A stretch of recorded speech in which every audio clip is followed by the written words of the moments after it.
Wow, we're here. We're on a podcast. It's our first podcast, Kyle. I never thought it would come true. We first started talking about doing a podcast probably 15 years ago. Yes, back when they were new, and now we're kind of a little late to the game, but we're here. We are. Finally having the first Brown Brothers Book Banter podcast, where we're going to talk about libraries, librarians, books, authors, and all the things we're passionate about in the literary industry. On today's episode, we're going to be talking about some new books that are coming out, and then we have a special interview later with Chris Grabenstein, the author of lots of middle grade books, and most recently several picture books, one of which is on our Redbud. So we're very excited about that.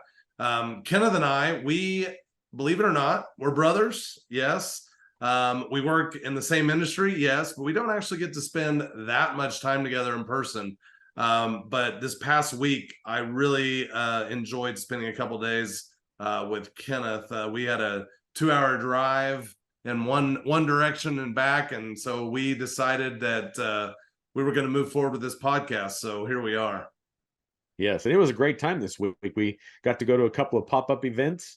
We had lots of our library friends were at a special professional development event, and so we met them at their lunchtime. Gave them some free ice cream, and we gave them some other freebies at a Panera Bread. Just had a lot of time. We just love them so much, and we love talking to them about what they're going through, great things they're doing. And again, we're just so passionate about all these areas of, school libraries and literature. And that's what what's where our heart is. But, Kyle and I have been doing this for almost 50 years combined, working in the educational industry. And we've met a lot of authors over the years, haven't we, Kyle? We have, and we hope to bring a lot of those authors that we have met to you. We also want to talk to you. So if you have something fun that you're doing in your library, or if you just want to come on and share with us your top 10 circulations that you have. Yes. And, it could even be something where you're preparing for a presentation at an upcoming library conference, and you just want to come talk about all the stuff that you've learned and share with everybody. So again, we just want to make this about, like we said, libraries, librarians, and literature and authors, just all those great things. So today, the very first thing we're going to just talk about is some new books that are coming out.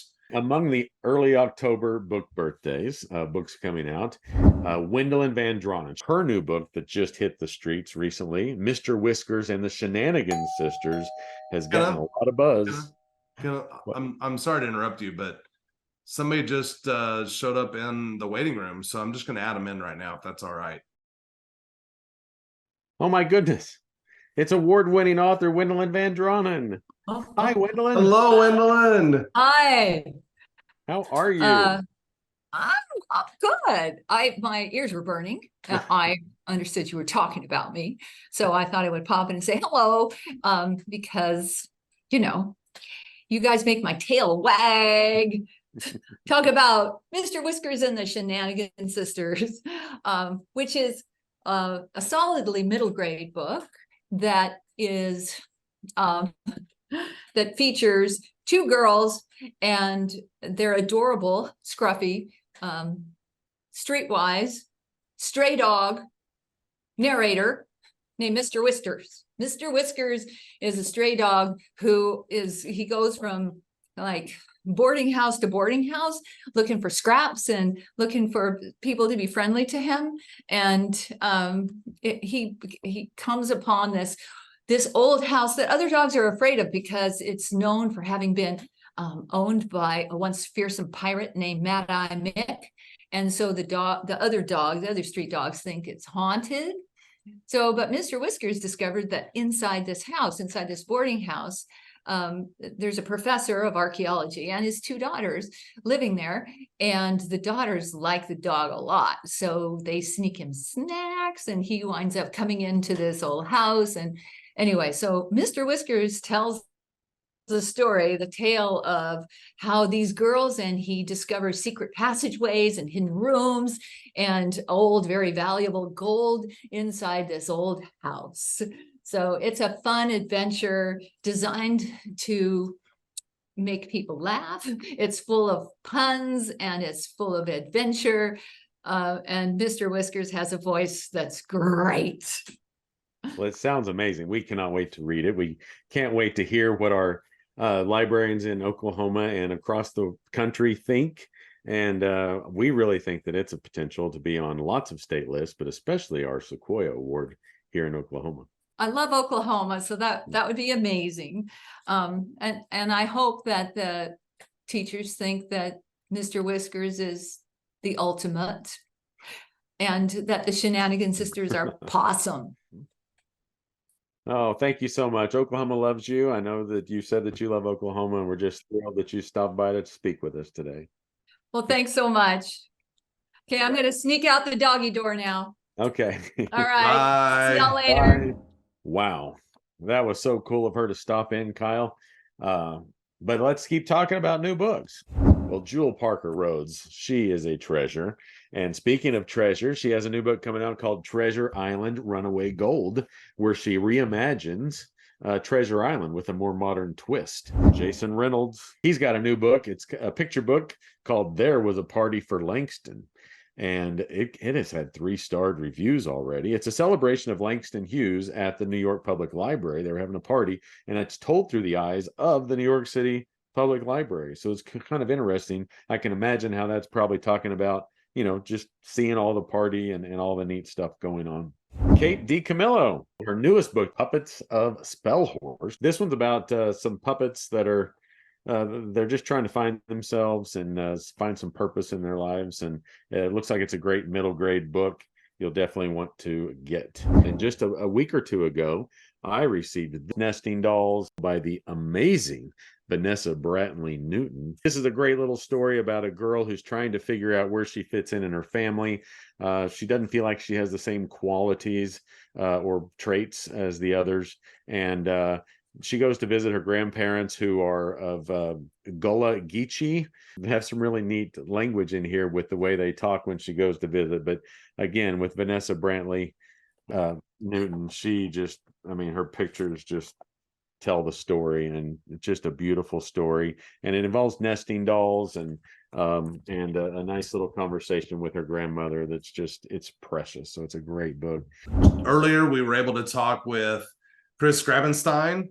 The book is No Is All I Know. And we hope you enjoy this interview and stay till the end, because afterwards we're going to tell you how to win a special signed copy of How the Grinch Lost Christmas, and we'll have more details on that. Without further ado, here's Chris Grabenstein. We're so honored to welcome Chris Grabenstein today to join us. He is the author of the Redbud nominee, No Is All I Know, and seemingly a million other books, including tons of popular series for middle grades. And we're just so excited to have him on the Redbud this year. And thank you and welcome, Chris, for joining. And welcome to It's exciting. This is a bit of a new world for me, the picture books, but it's been a lot of fun getting to meet the younger kids and hearing how much fun teachers and librarians are having reading, particularly No Is All I Know out loud to their kids. Well, I know that your other recent picture book, No More Naps, we loved when we were considering Redbuds when it came out. It didn't quite make it, but we just love your writing style and the picture books. No Is All I Know is it's just so great. It's a great read aloud with all the no's and everything that the main character goes through. And Leo, the illustrator, did a great job on all the pictures. In fact, one of the pictures in No Is All I Know will be on display here at the Society of Children's Books Illustrators. It's been picked as one of the best, I guess, illustrated books of the year. So that's very exciting. Yes, and he did No More Naps as well, which was also yes, he so did. great. We waited 3 years for him. So we love Leo so much. We want to wait till he's available. He's a very busy artist. He's very talented. I mean, he's done several other books that we noticed. Island Born, what else? World Belong to Us, and which we really like that book. Pardon the pun. Can you tell us a little bit about working with him and what that process looked like? I did, as you guys mentioned, I mostly write middle grade books, or books with James Patterson, so he and I work together. But with the book, my publisher keeps the writer, the illustrator separate. so we don't influence each other, which is kind of neat when you think about it. He reads the words I put on paper. There's a couple places I'll put some hints. I might have suggested he goes running out the door without his clothes on when he says no to getting dressed. But then Leo is allowed to interpret it. So neither one of us is sort of guiding the other one. So what were your first thoughts when you saw it? I loved it. I said, I'm glad we waited 3 years for Leo to be available again after No More Naps. I thought he captured the spirit of the kid so well. And I particularly like, because what I always tell parents is No Is All I Know is a book about the positive power of yes, so they don't get too afraid. And it was really clever how even the front pages, the end pages, and the front and the back of the book, there's these seas of red no's, and there's one green no at the end, and it pops out. So it really is about the power of yes. And he really brought that to life. And he and I did a couple school visits, virtual school visits together. And I did not know, but in this book, the cat is always represented. The cat shows up in almost every picture and represents the thoughts or the spirit, the soul of the kid, where the kid's emotions are at that page, which I didn't know that. It's like a little harbinger of how the kid's feeling. So going from middle grades books down to picture books, can you tell us a little bit about that transition, how it came about? Yeah, well, you might, in my first book, which now it's a board book now, No More Naps, which is pretty cool. You might have noticed the main character's name is Annalise Devon McFleece. That's because we live here in New York City in our apartment building, and our next door neighbors, the doors on either side of us, they had a young girl named Devon. And next door, they had a girl named Annalise. And I was going I'll go to a lot of book festivals, and I'll bring home, I'll buy picture books and the kids living next door. And I said, these kids are going to see their name in a book unless I write it. So came up with this idea. I want to do something with Annalise and Devon. And one day my wife, JJ, was out walking our dog and was over to the little park near us. We live near the Museum of Natural History. And there was a little girl in a stroller going, I don't want to take a nap. I don't want to take a nap. The father out, my wife said, oh, my dog Fred to take naps all the time. If you don't want to take that nap, he'll take it. And some old bench heard that and went, oh, yes, I like naps. Ooh, I'll take a nap if you don't want it, little girl. So she came home and told me that story. And I said, aha, I finally have an idea for a picture book. And that's how No More Naps got started. And it was interesting because, I went to my editor at Random House and they said, Chris, we love your middle grade books. And I know writing picture books are the hardest thing. I think some people assume they must be easy, 16 pages, a couple of words on each page. But it's kind of like when they taught us haiku poems in high school. I remember, it was like 3 lines, and I forget the syllable count, but there was like a math to it. And to me, writing a book is like that. So I said, well, I wrote this picture book, and Shana Corey, my editor at Random House, said, well, I'll look at it. And I could tell she was like, how am I going to tell this guy that he might be able to write those limoncello books? But she loved it. And her higher ups. And it was actually another editor at Random House who said, we had just done No More Naps. I was just at my relative's house for the holiday. The kids said no to everything. They said no to getting dressed. They didn't want food. And I started remembering one of my nephews who stayed with me once for a week. I think we watched the kid while my brother was off doing something, and all he would eat was macaroni and cheese. It was like, we meal for you. No, I want macaroni and cheese. So just this whole idea of no. I did improvisational comedy when I first moved to New York. And when you do improv comedy, you can do it because like Robin Williams would come by whenever he was in New York and want to get on stage with us. And you could do that because we all shared. And that rule is to never say no. Because when you do improv, if someone says, wow, it's hot in here, you don't go, no, I'm freezing. Then you've denied everything they've set up. Then all of a sudden you're starting to build a story because you've said yes and. And that's kind of what I wanted to do with this book. That's amazing. Kind of reminded me of that movie with Jim Carrey a few years ago. Was that Yes Man? Yeah, oh yeah, right. So you say yes and you see where it goes. That's right. And fun things happen when you say yes. Yeah. Well, you mentioned your limoncello books, which are amazing. There's some pretty exciting news coming up in just a little over a month. Are you pretty excited about your new graphic novel? I'm very, very excited. I tell you, the Random House has been blessing me with illustrators. We've got Douglas Holgate, who does the Last Kids on Earth series. He's been a lot of fun to work with, and really like saying yes, seeing like a little movie laid out in front of me. But he's terrific. He's in Australia, so it's interesting. We don't hear from him till like 5 o'clock in the afternoon here in New York City. But he has done a terrific job. And at first, I thought I couldn't, translate my novel into a graphic novel. And my editor Shana said, "Chris, you did commercials for 20 years. Didn't you do storyboards all the time?" I said, "Oh, that's right. That's basically what a graphic novel is." Then I also realized that I had the advantage of having read 10 years of fan mail from Escape from Mr. Lemoncello's Library. And I knew all the parts people loved. I knew all the lines people quoted. I also knew the big chunks that nobody ever mentioned, the parts that no one would mind if I cut it out, because I had to get it down to, I had to cut like maybe 20-30%, and then you have to compress everything down to visuals. But boy, is it exciting. It's really fun. And we captured the spirit of the characters. We didn't lose the character interaction, and the action is terrific. I think people are really going to love it.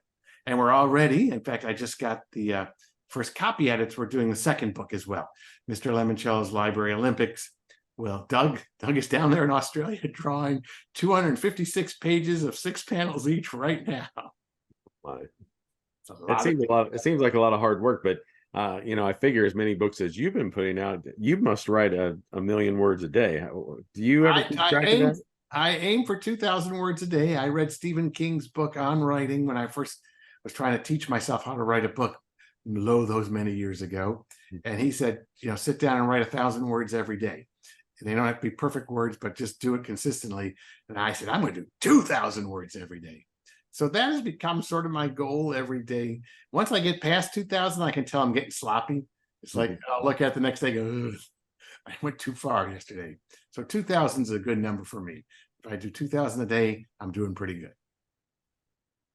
Well, another prolific writer is James Patterson, and you've worked with James Patterson many times in your career. Can you tell us a little bit about what that process is like?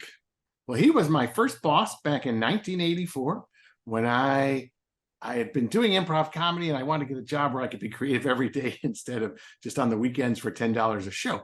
So I was lucky to land a job at the J. Walter Thompson Advertising Agency, and he was the executive creative director. And he taught me a lot about writing and grabbing people's attention, because this is 1984. TiVo hadn't come out yet. We all did not have DVRs. Does anyone even remember TiVo? That's an antique now. I still actually have a TiVo. I do. Probably have one in a closet around here somewhere. But we had to fight the remote control in those days. Remote was big, so we had like 3 to 5 seconds to grab the viewer's attention. And Jim always taught us, like, always write as if nobody wants to or has to watch or listen to anything you have to say. You gotta grab their attention, then keep their attention. And then he left. He was actually writing books the whole time we worked in advertising. You would hear this coming out of his door at like 5 or 6 o'clock in the morning. But it wasn't until I think the first Alex Cross book was probably his 10th or his 12th book that he had published. But that one was huge, and he quit advertising. He was chairman of the board, I think, of J. Walter Thompson, and said, nope, I can't stay around here anymore. And the chairman stuff, I want to go do this author thing. And so when I got tired of writing advertising, I said, maybe I got to do like James Patterson. So I did. And then one day, I think it was his son's school in Palm Beach, Florida, invited me to come do one of my author visits. And I used some of my improv comedy techniques when I talk to kids to show them how to make up the first draft of a story, is that whole yes and thing. Like, don't say no to what you're writing down. Don't judge yourself at first, and then go back. You have plenty of time. You always get a second draft. And it was really funny. And I think his son went home and said, this Chris Grabenstein guy is funny. and they were having their book fair that night, and Jim was there, and he went, "Oh yeah, I remember you. You were a nice guy. Yeah. Oh, I might have something for you. You ever want to co-author?" I said, "Yeah." And so he tried me out on the Daniel X series that he had. It's kind of an in-between middle grade and YA. It's kind of very science fiction-y thing. And I wrote with him the 5th book in that series, which was the hardest thing I've ever done, because I had to read the first 4 books, memorize all these characters, learn and imitate the voice that they'd already developed. But that went well. That was like my audition piece. Then we did I Funny, and that was I think it was a #1 bestseller. And then he said, "You want to work on this thing called Treasure Hunters?" So now we've done 36 books together. So it's been a pretty amazing time. Yeah. Well, transitioning back to Noah's All I Know, do you have any strategies for our librarians and teachers as they read them? And are there like 1 or 2 pages that we might be able to hear your voice reading your book? Is that possible? I have heard from many teachers and many librarians that kids love doing a call and repeat on all the no's. In fact, when they were promoting the book, they made these little magnets, little yes and no magnets. And when Leo and I were doing our things at the school, we'd hold up the no every time. So it's kind of a fun thing to let the kids do the no's, and then also to let them do the yeses. Let me see. That's always good to start with the beginning of a book. I think maybe I could read. And look at, see, there's that cat. What can you see down there? There's the cat down there. And that's showing us the kid's a little confused and right there in that first picture. And the cat that disappears in these ones, but comes back later on. So yeah, these are fun stories. So yes, here we go. Oliver McSnow would always say no, no matter what you asked him. Did he brush his teeth? No. Was he hungry? No. Would he clean up his mess? No. Did he want to swing on the swings? No. Oliver said no so many times, his no started to grow. "Oliver, please put away your toy," said his mom. No. His no became so strong, there was no way to stop it. No. "Are you ready to get dressed?" asked his mom. No. Oh, there's the picture. That's the picture that's going to be in the exhibit there. Would he like to play with his cousin Jess? No. Hear a story? No. He even said no to ice cream and puzzles and painting and pizza and pudding and popsicles. Before long, Oliver McSnow had the world's strongest no. And then we have one page with just the big word no. Makes a good sign if you have a door you don't want anybody to go through to. He said no to all kinds of food. So all he ever ate was macaroni and cheese, morning, noon, and night, breakfast, lunch, and dinner. And the cat's there looking bewildered. Cat's back. He never took a bath, even though all that mac and cheese made him smell cheesy. He wouldn't fall asleep when he went to bed because no was all he ever said. But one morning, his cousin Jess came to play. And Jess, you guessed it, Jess liked to say yes. Maybe I'll leave it there. It's like a little cliffhanger. What's going to happen? Ooh. Yeah. And actually, the next page after that's one of my favorite in the whole book, too, where we see what happens when poor Oliver's so tired because he never sleeps. And he's groggy from all that macaroni and cheese that he can't say no before Jess says yes. And suddenly this whole new world opens up to him. Well, thank you for doing that. That was really wonderful. Yeah, it was great to hear it in your voice. It's fun. Well, before we go, if we just could, we have great relationships. We have so many library friends in our state and beyond. Do you have any special memories? I mean, again, you wrote about Mr. Limoncello's library. Do you have any early library or librarian experiences that come to mind when you think about libraries? Well, what comes to my mind is when I grew up in Tennessee. I grew up in a little small town in Tennessee called Signal Mountain, Tennessee. And we did not have a library when I was a kid. There was a house, I remember, and there was like a little old lady who sat on the porch and said, "Y'all want to read some books?" And you went, "No, you're going to turn me into gingerbread. I know what you're doing." And all the librarians when I went to high school finally, it was all like, "Shh, be quiet. Get your sticky fingers off the books, young man. You'll wake up the books if you raise your voice." So when my first books for kids were some ghost stories. And I would start doing my first school visits. And usually those were organized by librarians or media specialists. And my day would start in the library. And all of a sudden, I'm in this strange new world where the library is the happiest place in the whole school. It's like the center of the whole school. And kids are coming in going, "Oh, I read Rick Riordan last night. Oh, if you like that one, here's some more you're going to like." And I said, where were these librarians when I was growing up? And that was the inspiration for Mr. Lemoncello's library, because I made him very fun. Like the library to him is a fun place because he thinks that if you put a little fun in anything, more of it gets done. And I think that's what these librarians have learned. So I'm really proud now that my wife and I, we sponsor a scholarship for librarians at the University of Tennessee in Knoxville for a student. I think it's usually a graduate student who wants to pursue a career as a children's librarian. So it was really not my own experiences, but seeing how lucky these kids today have it with some of these terrific librarians that are out there. Love that. Yes, and we love librarians. They're rock stars, and we just that was a great memory and a great story. We appreciate it.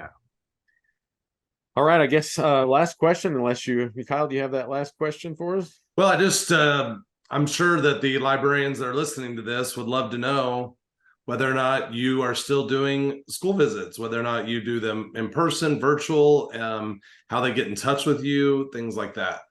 Yeah, I still do quite a few. I'm doing it. The pandemic led us all to a lot of virtual visits, and I've gotten better. Once I learned how to do screen sharing, I can't do the improv part of my in-person school visit, but I can do a lot of the, like, this is what I was like when I was a kid, and here's some of the commercials I did, and here's a scene from the movie, and we have a lot of fun with that. So yes, there's on my website, I think it's called appearances. There's a little tab for it. I still do a few in person. Mostly my in-person school visits, I'll go to a school or a district where they're doing like a one book, one school event typically around Mr. Lemoncello, or the book that my wife and I wrote together, Shine. That one has such a great message that a lot of schools love doing that one as a one book, one school. So that's typically where I'll fly, go out of town and do those. But I tell you, the virtual visits are fun. And I don't charge for those. I just ask that they have read one of my books, because they're better visits if the kids have read one of the books, that if they got things to ask besides what's your favorite color, what's your favorite food, what's your favorite animal, what's the color of your favorite animal. So it's neat when they can ask questions about, Charles Chiltington, and why did Mr. Lemoncello do this? It's kind of a fun reward when they've all put some time into reading the book and they've liked it, and now they want to know some behind the scenes information. Well, we're just again, we're completely honored that you joined us today. Oh, and thank you for inviting me, and I'm honored to be on this Redbud Award. The competition looks fierce. And Kyle and I, we work with librarians. We help them make lists for schools, and new schools. And I mean, your name is like the first one we start searching for when we're building a big list. We have to put your books on there. It's automatic. Oh, thank you so much for that. Thank you. You've made such a difference, and you've made so many reluctant readers become readers. Just thanks for all you do. Oh, thank you. I think I was a reluctant reader as a kid, so I think I'm writing for the 10-year-old that I was. And we will be sending you a Redbud poster, and then that way you can hang that up. I put it on the wall back here. Yeah, I put it on the wall back here. But this is my background. I said if the kids ever get bored with me during my virtual visit, I got my wacky wall. They go, "There's Grogu, there's Baby Yoda up there." Wow, that's amazing. Awesome. Well, thank you. You know how valuable your time is, and thank you for giving us this time. And thank you guys so much. It's been a lot of fun talking about all this, and I love reading that book out loud. Great. Maybe we Well, can have you come back on another time, maybe talk about the graphic novels that you're coming out with or anything else that's on the horizon. We'd love to have you back again. Yeah, we'll talk about the graphic novel. Then next year, here's a little spoiler or a little teaser: Mr. Lemoncello's fantabulous finale. We're going to bring the arc. I call it this arc of the Lemoncello universe. It's like the Marvel comic universe, the Lemoncello universe. We're going to bring this story to a close. Someone is going to inherit Mr. Lemoncello's empire. Wow. Chris Grabenstein has been our guest today, and just he's amazing. You have to have all of his books in your library, and just I don't know, he's written so many, and they're all amazing. So thank you for joining us again, and that's all for today. Bye-bye. Wow, what a great time we had with Chris Grabenstein.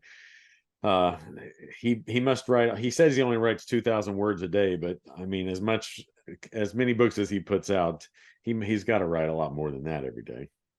Yeah, because Kenneth and I have been talking about writing a book for 15 years, and I don't think I've put more than about 2,000 words total in 15 years into it, but who knows?